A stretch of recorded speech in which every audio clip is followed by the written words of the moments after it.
Hi everyone, thanks for tuning in. In today's video we're going to take a look at one of the upcoming Reate models.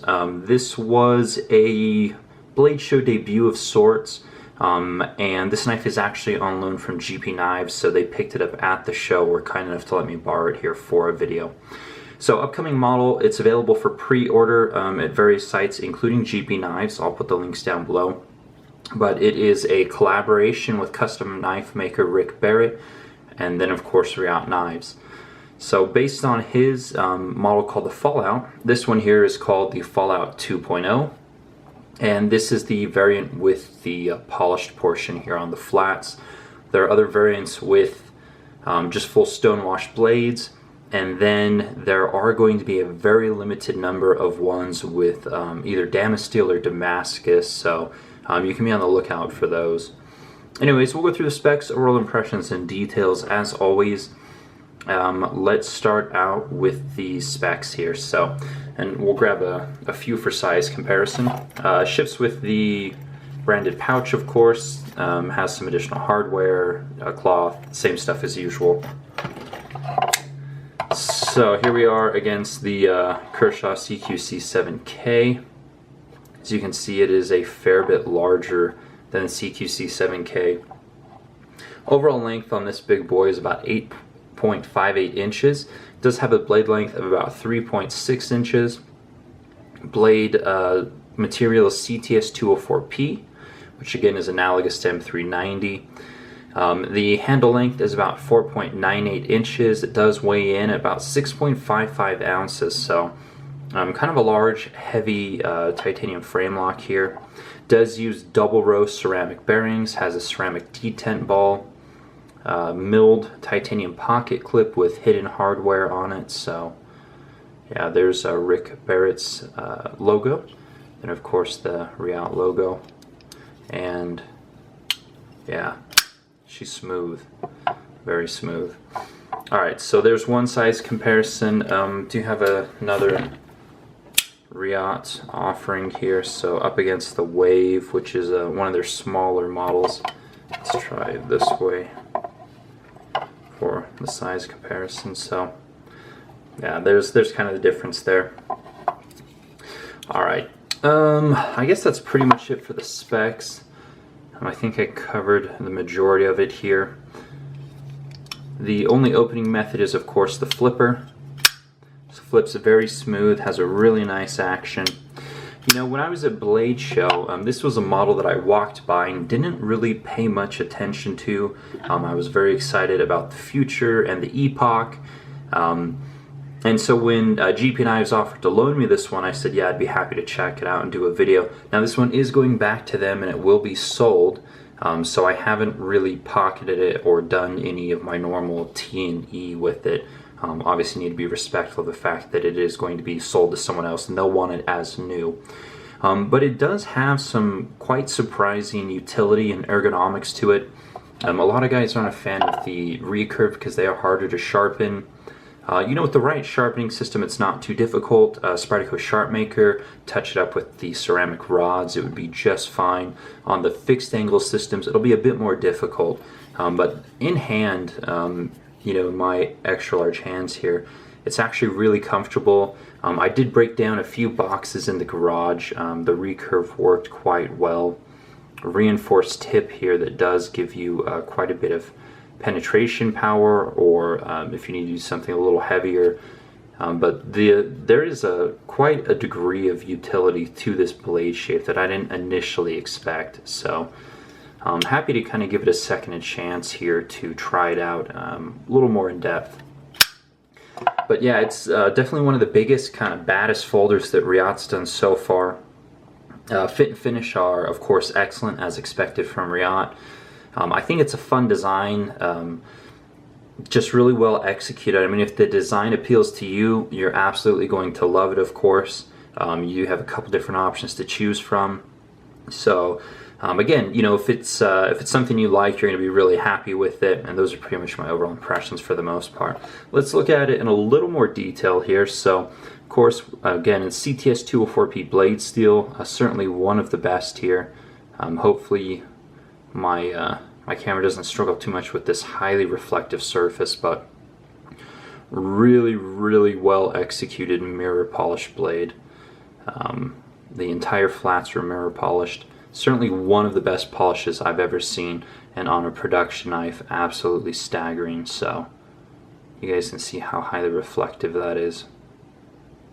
Pretty crazy stuff. So they did do an acid stone wash before they mirrored the flats. Does give you a a nice area here for some use and abuse. Really aggressive hollow grind here on the midsection, and then again you do have a flat grind here towards the tip and on the swedge.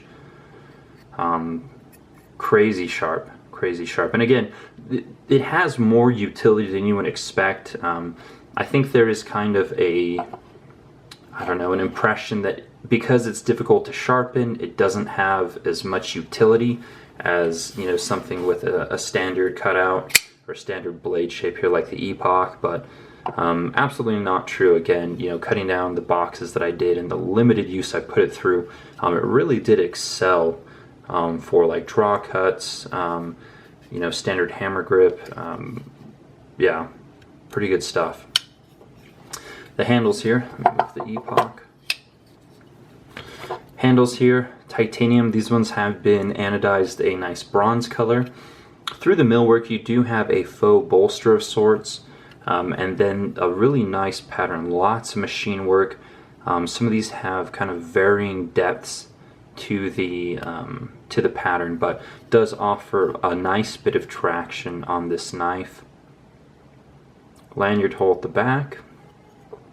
Back spacer that I don't know if you'll be able to see, but it slightly protrudes closer to the back. It's raised a bit, certainly in line with the custom design that Rick Barrett does. So gorgeous 3D machine pocket clip, stainless steel lock insert, of course. Kind of a standard carry style pivot, but haven't needed to do any adjustments on this pivot.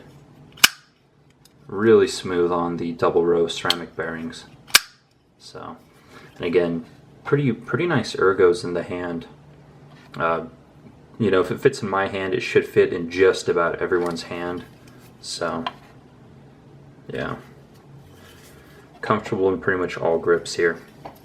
So let's talk a little bit more about Rick Barrett. I think that most of you guys will probably be familiar with the design here. Again, the Fallout has been Rick's kind of most iconic design, but Rick Barrett, he has been making knives and swords. He actually started out in sword making, I believe, but he's been a full-time knife maker since 2000, knife/sword maker, so he's been doing this full-time for 16 years, was part-time before that.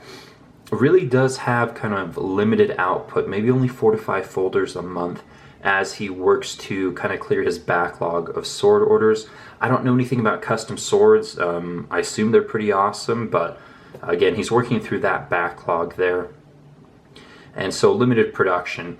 Now this is actually the second mid-tech he's done. He had another one commissioned a couple years ago, and as kind of the same story goes, the machining wasn't quite right, and the mid-techs actually ended up being more work than they were worth. Now with this project here, David actually approached Rick and said, hey, I really like the design, I'd like to do it.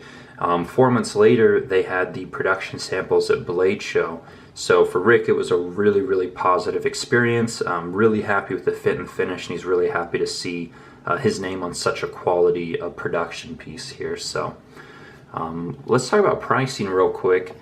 The polished version, such as this one, looks like it's going to retail for about $435. If you were to go with the standard stonewash version, it doesn't have this incredible polish. Those are about $385. And then the very limited ones with the Damasteel or Damascus, I'm not quite sure what those are going to be. Obviously above and beyond $435. So that's kind of the pricing on these. So yeah, Rick, he's out of Goshen, Indiana.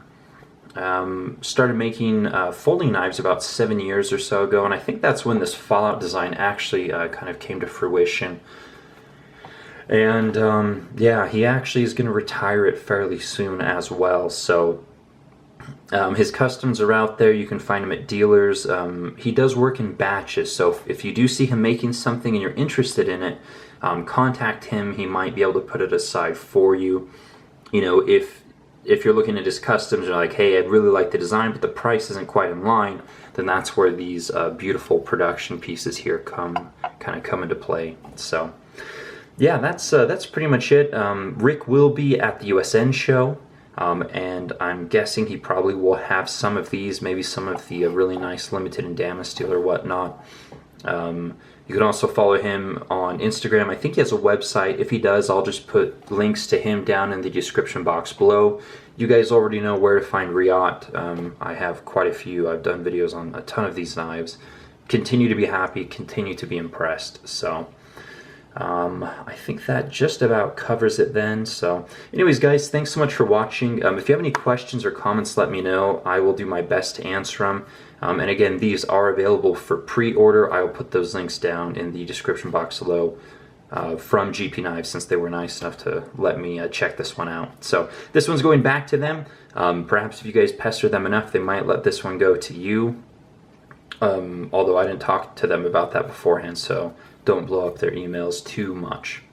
Thanks for watching, guys. More videos to come. I've got a couple more customs I need to do some videos on, and then of course I have more production knives coming as we speak. So I will talk to you guys soon. Take care.